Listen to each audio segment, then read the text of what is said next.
everybody, I am so excited for our second workshop. We are here to talk about when is the right time to pursue a graduate degree. I mean, you are all professionals in your careers.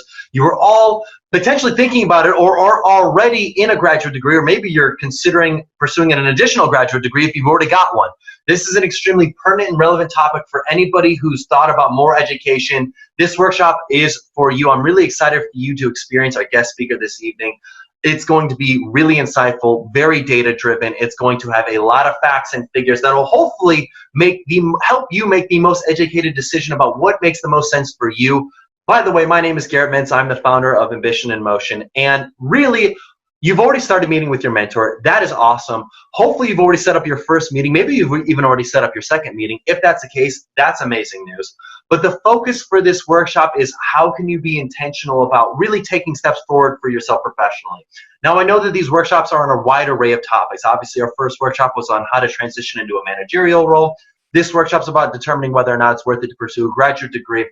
But I really want to challenge you that when you're in your mentor meetings, that you are customizing it to your experience for what you want to accomplish with your own career. Because I recognize that some of these workshops are more relevant to you than others, and that's, by the way, completely okay. We bring in really amazing world-class guest speakers to come in and be our guests for these workshops, and that's fantastic. And the ideal goal is that all of them are relevant to you, but I recognize that it varies. And some workshops are going to be more relevant to some people than other people. But what I want you to recognize is that even in this workshop, even if you feel like it's not the most relevant to you, that there's a lot of nuggets. There's a lot of topics that we talk about with our guest speaker that I believe can apply to a lot of situations that you may face in your life.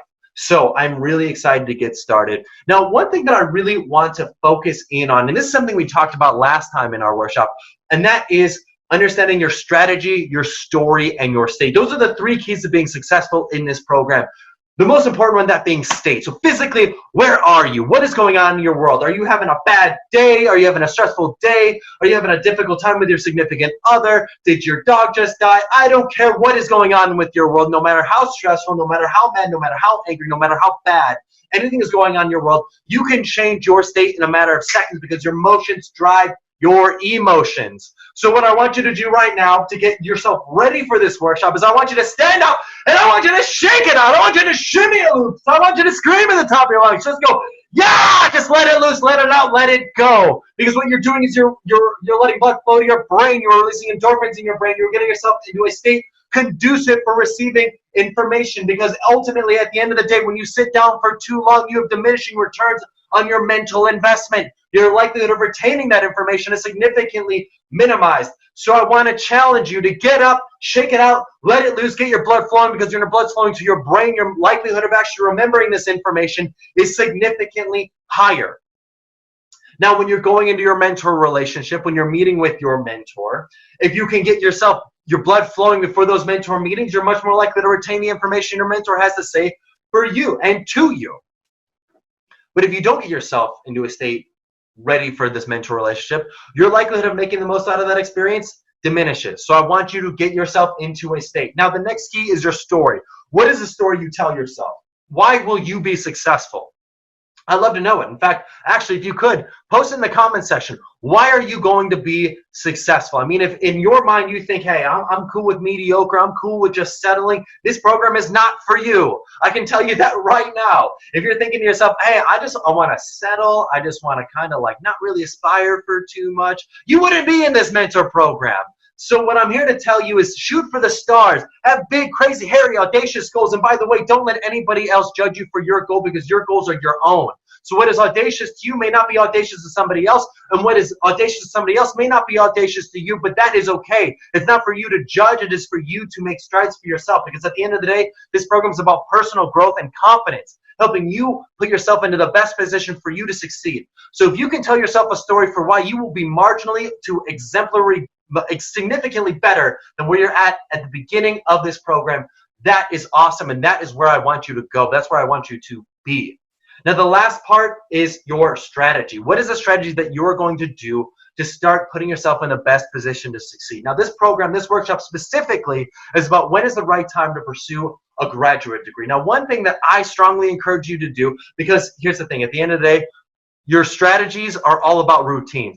We think about routines both in the bad sense as well as the good sense. Bad routines are, things that we consider habits, bad habits, they're bad. But we typically have a negative connotation around habits just because of so many bad habits we've heard about. But there's a lot of things and a lot of beneficial things with good habits. So what are things that you can do on a daily, regular basis that helps you prepare for anything that you want to be better at? That is what I want to focus on. So one strategy that you can implement is implementing a SWOT analysis on a monthly basis of your life, of your career, of your higher education experience, of anything.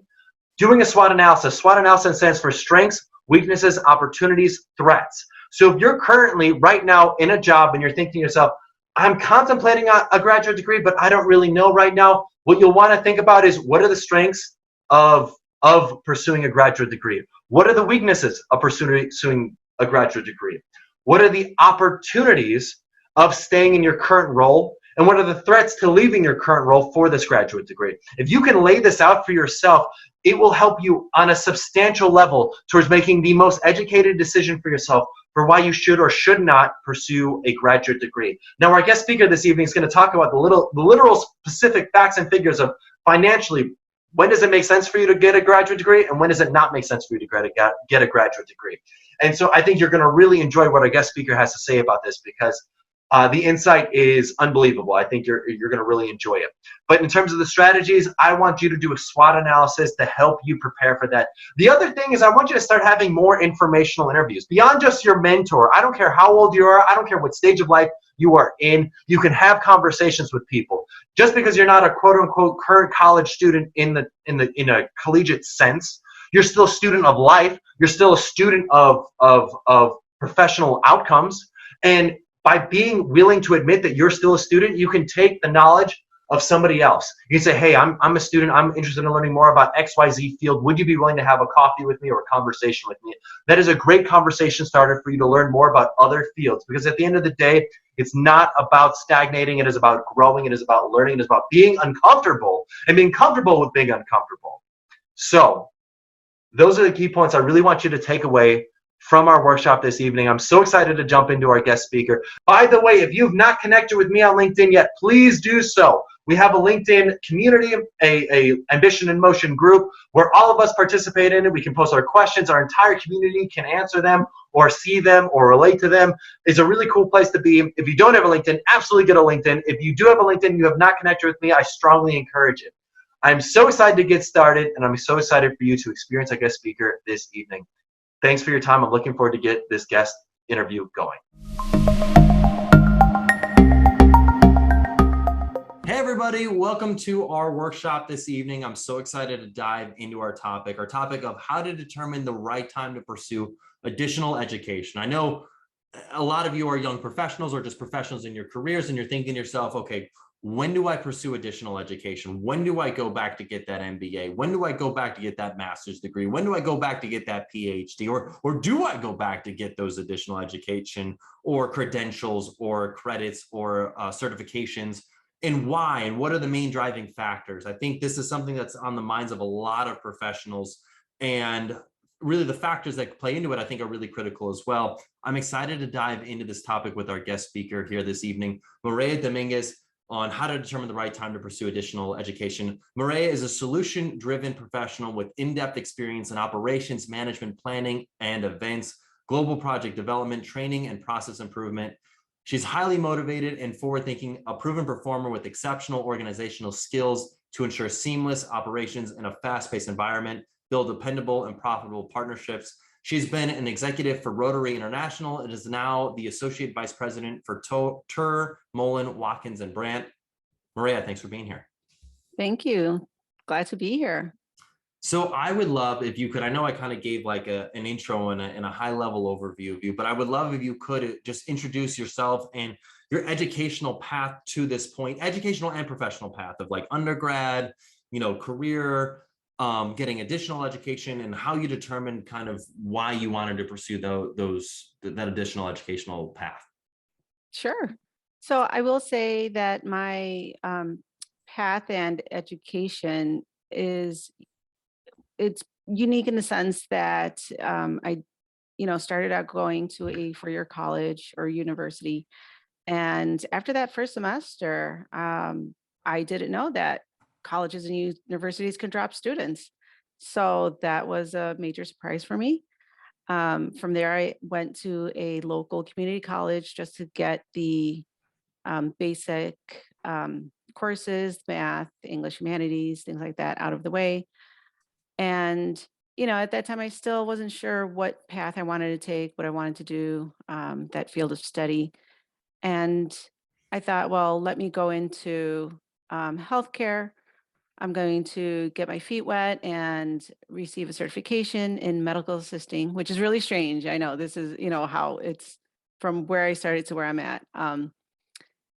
And so I went to a private college and, received my certificate as well as my associates in healthcare. And from there, during that time that I was studying, I also interned at a 3-site family practice.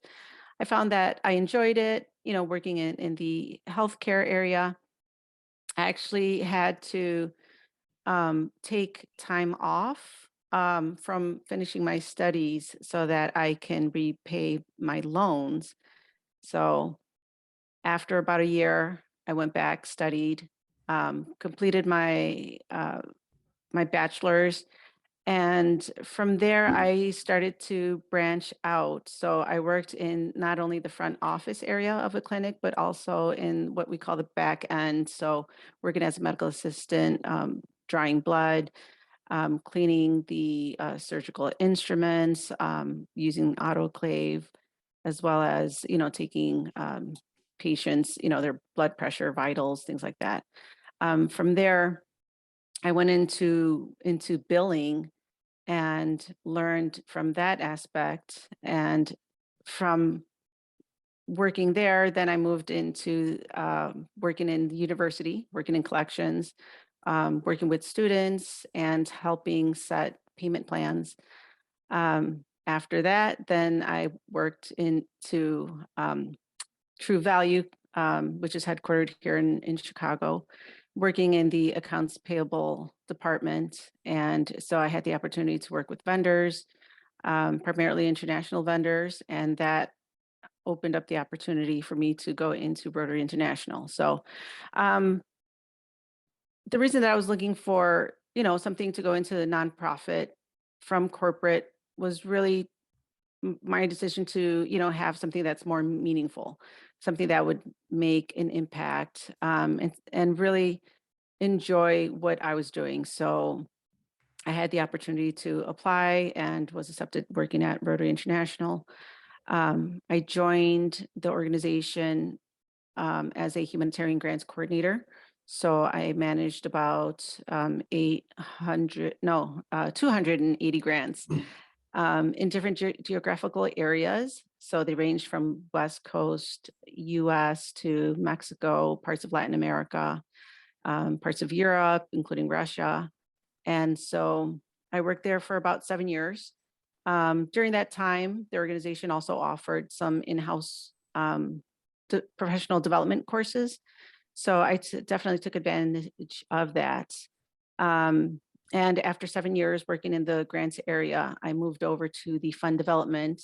I wanted to learn more about that end of the foundation and the organization, more of like these donors, their stories, their backgrounds, why they give.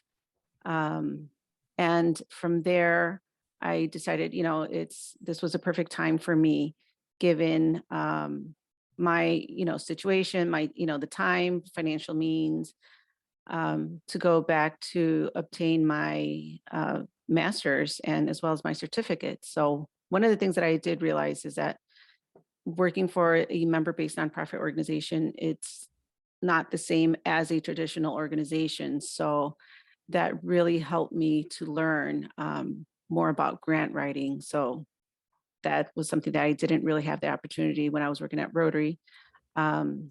However, learning about annual giving, appeals, things of that nature, I found that it was really helpful. That's really interesting. Well, one, thank you for your story. Thank you for your vulnerability within your story. What I really loved about your story is the fact that you had you were real. Like you weren't Oh like, yeah. oh, I was perfect and I had a perfect 4-year degree and things went swimmingly. And then I just right after I graduated, immediately had a job and someone just said, oh, hey, here's your get out of debt free card. Here you go. And then I just, pursued a master's degree and oh, someone paid for that. It's like there was realness in your story. And I really can appreciate that because there's a lot of decisions that you had to make there. I think a lot of students, I think a lot of professionals, when they pursue their degree path, they are thinking to themselves like, okay, great, I'm going to take out this student loan debt and then I'm going to repay it back at a later date. In fact, I think for a lot of college students, they don't even think about the student loan debt. I think it's almost like this assumed, hey, my parents told me I need to go to college. I'm going to college and I'm taking out this debt and I'm going through with it. And if I don't go to college, and my parents think I'm a failure. And so it's this really difficult thing because there's not necessarily, at least what I see with a lot of students, a lot of thought process around the financial commitment of why pursue this additional education. So there's a couple of things I would love to unpack. So you mentioned in your very first university that they can de-enroll you. How did that happen? What happened there? So I was doing well, attending all the classes. I do have to say, I didn't have that guidance and I didn't actively seek out that guidance either. Checking in with my counselor, checking in with teachers and professors. I just, was doing the work in the first half of the semester. And then I thought, well, I'm doing really well. I don't think I need to go to these classes anymore. So, going out with friends and hanging out, bowling and things that of that nature. And then, of course, showing up for finals and then realizing that, I think I had to turn in some assignments as well. And um, I didn't know until afterwards that there is a window where you can withdraw from your classes. Um, had I known that, I probably would have done it. And so I essentially failed those classes and the university just dropped me. Wow. And that to me was a shock because I didn't know that they can do that. Well, that's interesting. I think that's a really telling story, I think, for a lot of young professionals that are kind of, figuring it all out, putting it all together, because there is it's so funny. This topic is, when is the right time to pursue additional education? How do we weigh the pros and cons of that? The assumption is that when you're in this education, you were like all in, like there's, and I think a lot of, especially for master's degrees, PhDs, that sort of thing, like most people are all in. It's not like, we're going to get our MBA to go back to, go to the bar or whatever. But I think for a lot of times in undergraduate, it's almost like this education's your social outlet to explore yourself and learn who you are and what you want to be professionally, or where you want to be just as a person, as a grown-up, because you've maybe been sheltered in, your childhood growing up. Perhaps, I don't know, not to say that's the case with you, but I think that's for a lot of students what's going on with them. Well, it is. And, there is this freedom where you're essentially on your own, when you're in grammar school and high school, there's a lot of follow up, from the teachers, from, guidance counselors, and it's more structured versus where in a university you have this sudden freedom where yes, you have to select, certain courses, but you can kind of select what day, what time to take them. And there really isn't anyone there to push you to say, okay, you have to go and take these classes. One of the things that I also realized is that I received this financial aid, so it didn't cost me as much until afterwards when I realized that having been dropped from that university also meant that it caused receiving the consequence was receiving less financial aid for that same reason that, they're not going to give you aid for having a C or a D. That's not going to happen. But it did take a while for me to just kind of find that path. And what I would say, really depends on just several factors, and each situation is unique. Um, if there is something, that you're interested in healthcare, you don't know exactly what field or what area, I would definitely recommend just to go into something that's, not, I don't want to say simple, but, going into, um, like medical assisting, kind of get a feel of that area, similar to like what I did. Is that something that I enjoy doing? Did I like working in a hospital setting or in a, medical setting? I did. Um, the so one of the problems was that I was not able to, I was accepted into that university to go into nursing. However, they didn't accept all of the credits because the associate degree where I received, it didn't accept all the credits. So I was essentially starting over, and I thought, well, that means I have to take out more loans, and that's just not. I'm like, I can't do that. Not at this, based on how much I was making. Um, so I just decided to continue going to that private university and take out a few more loans, go out um, one more year and receive the bachelor. So That's that.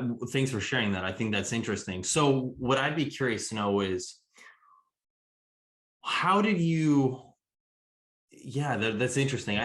How did you, so it sounds like financial was a really big determiner for not pursuing that additional healthcare or that nursing degree. I think it probably was, it seems like it was a smart move. It seems like you got your bachelor's degree, were able to go out, get professional experience within the healthcare industry, and then were able to determine like, yes, I want to pursue this further, or no, I don't. yeah, yeah. And I think And that's that a, oh yeah, go ahead. No, I'm sorry. I think that, really helped. And, for anyone out there, if you want to go into finance, just try to get like a 2-year, degree and try to get those, connections. If it's an internship or even with, any nonprofit or any area, volunteering, that always helps. And, you kind of have that familiarity, that experience as to, is this something that I see myself in or that I see doing? But when I decided to go back to school to obtain my master's, that was like a 20-year gap from when I received my bachelor's. And so let's talk about that. How did you determine that was the right time to go get your master's, and why? And like, why did you get your MBA? What made you want to pursue that? What did it help you accomplish?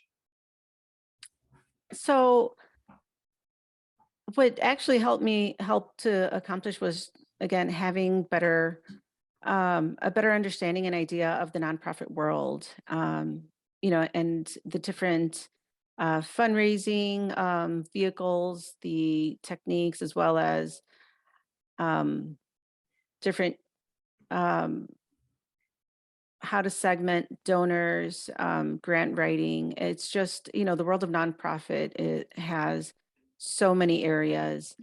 And to me, I thought this is a good time for me to go. What really motivated me was, one, that I had the time, um, and I knew that between home and work, I was able to balance it. Now, when I went to North Park, um, go, go Vikings, giving them a shout out.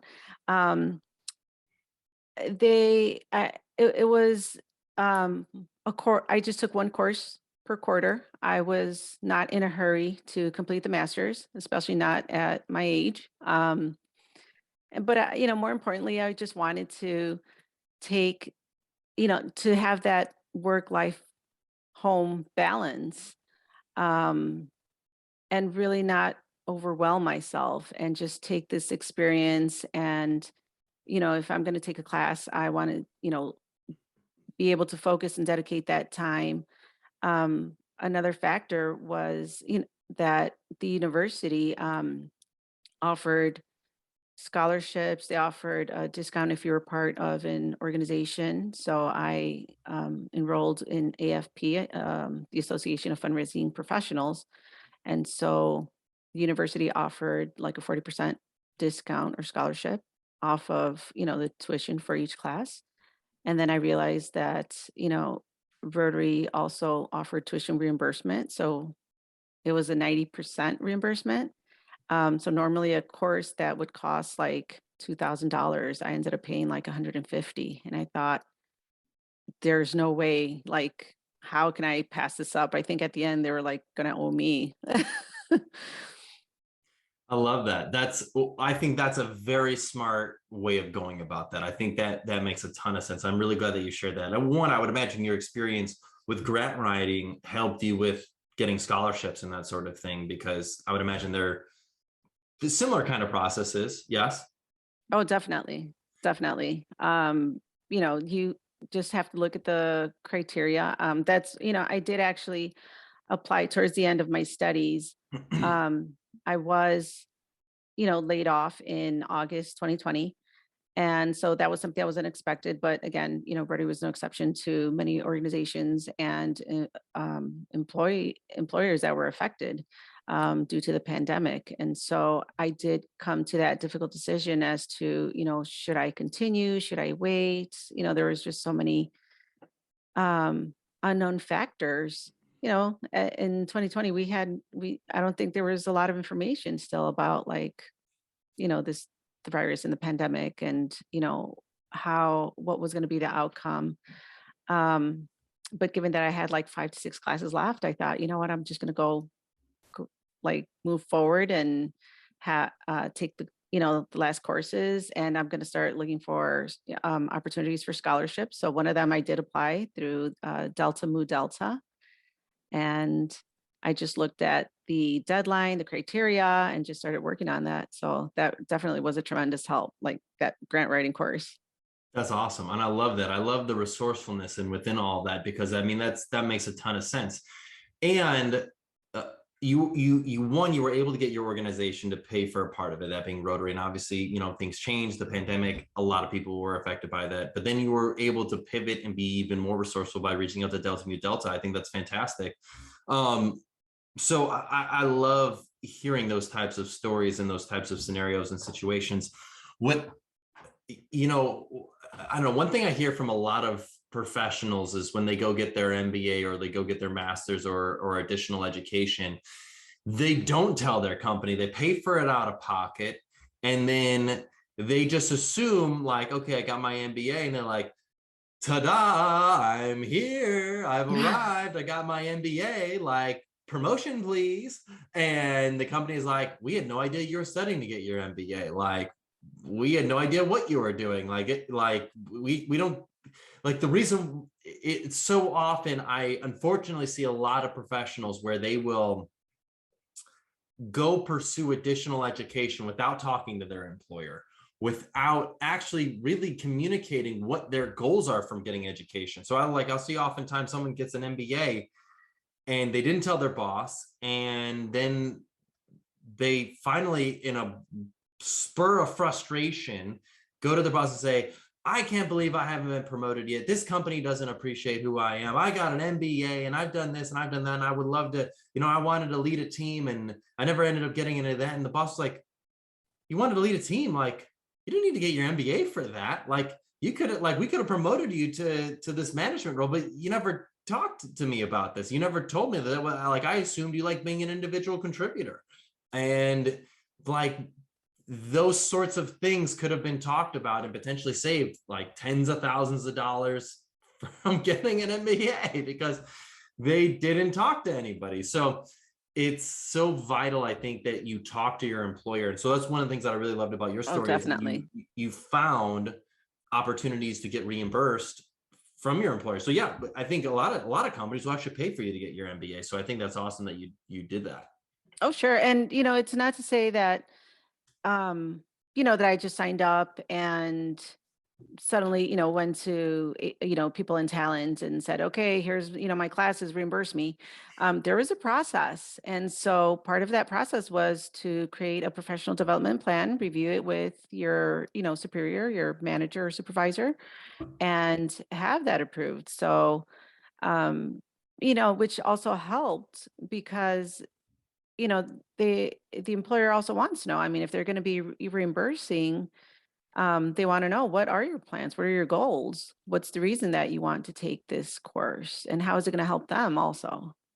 I love that. I think that so could you tell me more about that professional development plan? Because I think this is probably something that, although Rotary made you do this, probably everybody who's contemplating pursuing additional education should probably create a professional development plan of like what they want this education to help them achieve. Because I think we become infatuated with this idea of becoming a PhD or a master's or an MBA or whatever.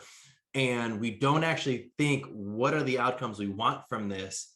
And does this education, are they mutually, like, do I have to have this education to get me there or not? I don't True. know.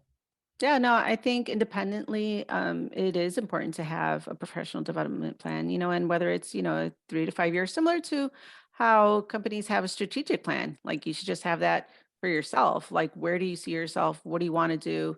And what do you need to get there? And if part of that plan is to, go back to school or take some courses, sometimes you just need a certificate. You don't need the whole degree, and that's sufficient. Or, as you mentioned, just simply talk to your supervisor and let them know, like, I would like to lead a team, and what does it take for me to do that? What's the criteria? Sometimes it's, develop your leadership skills. Well, you don't need to go get your MBA for that. Sometimes just taking a course or even joining like Toastmasters if you need to improve your speaking. I love that. I love the alternatives. I love the new, other ways of thinking about it, because I think that's so critical. I'd love to ask the audience a question real quick.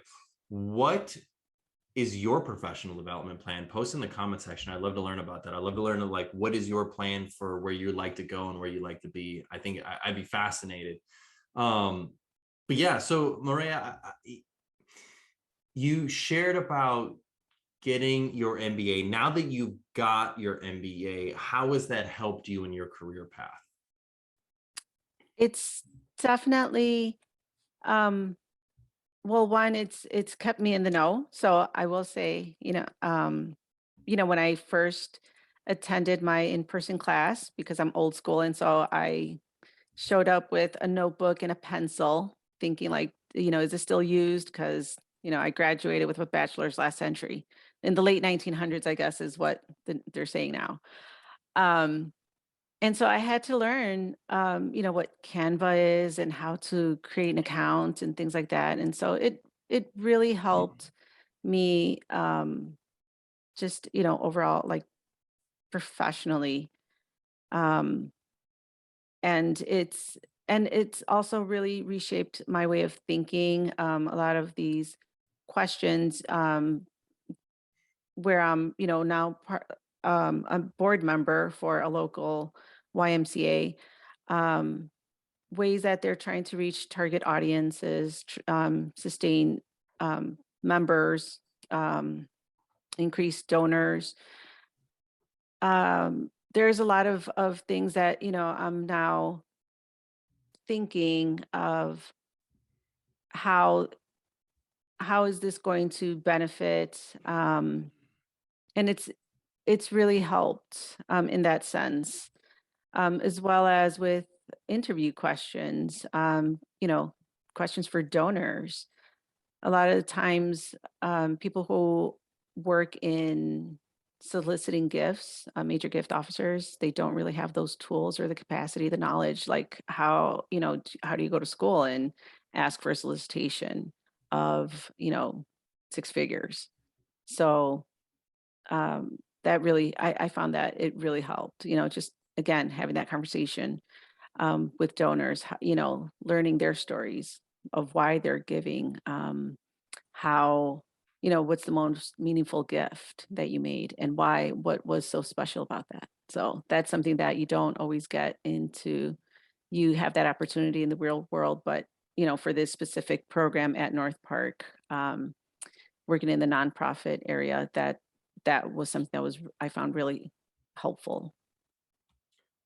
How do you do a cost benefit analysis for the value of getting an additional certification or credential or an MBA? Like, how do you, because I mean, there's so many different credentials, there's so many different certifications, there's so many different MBA programs. Some can be, $100,000 a semester. Some can be, $2,000 a semester. I mean, how do you determine which one is going to give you the ROI that you're seeking?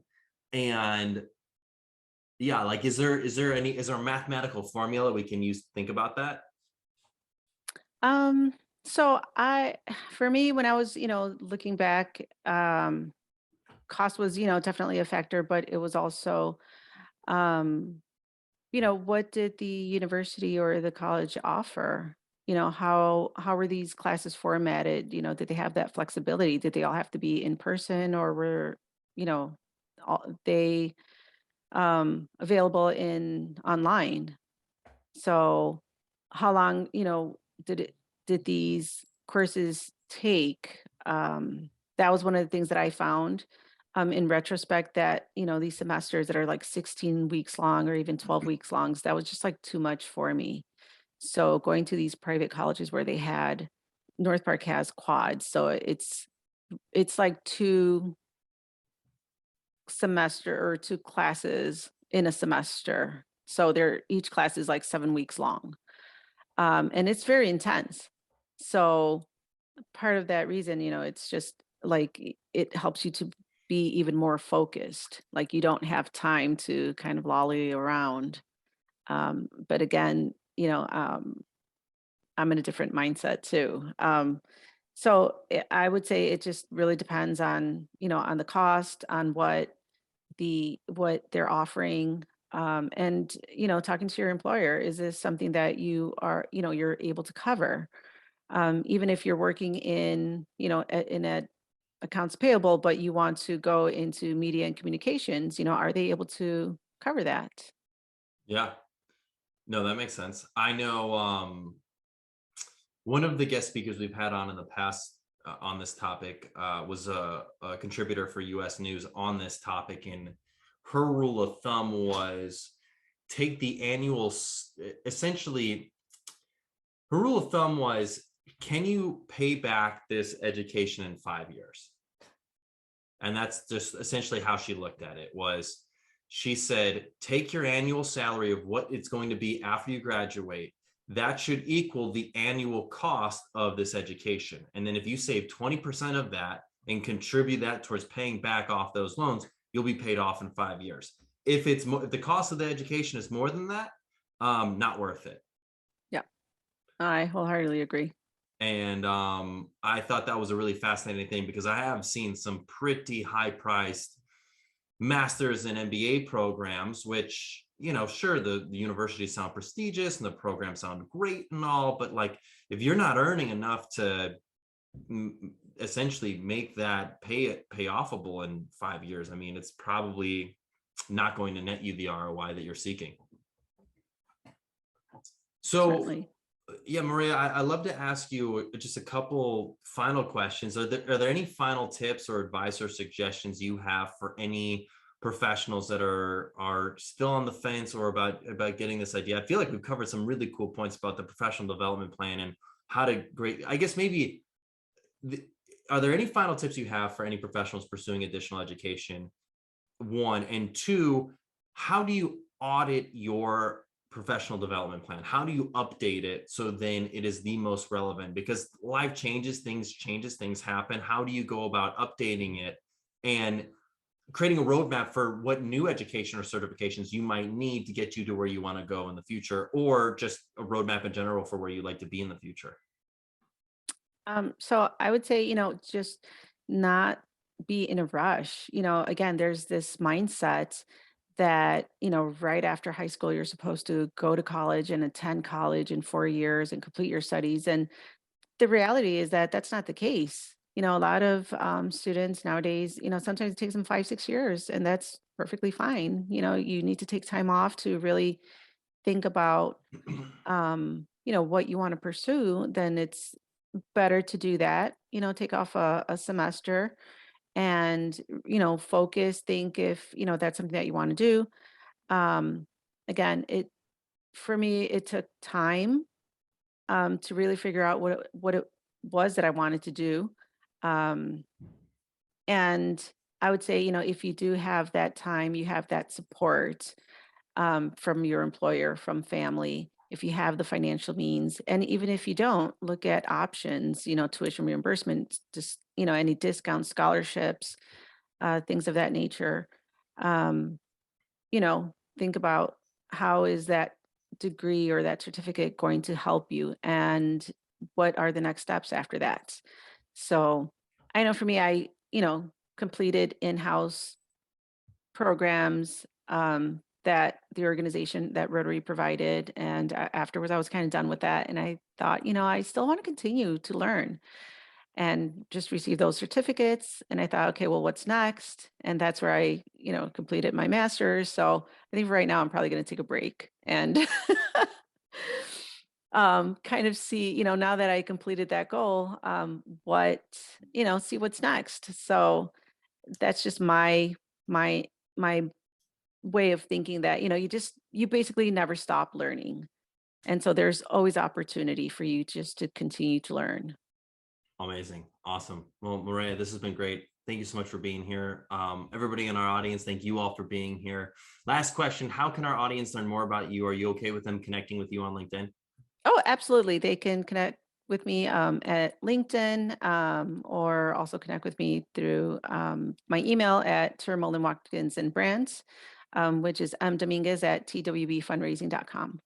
Very cool. Awesome. Well, Mireya, thanks for being here. Everybody in our audience, thank you all for being here. Have a wonderful rest of your evening. See everybody.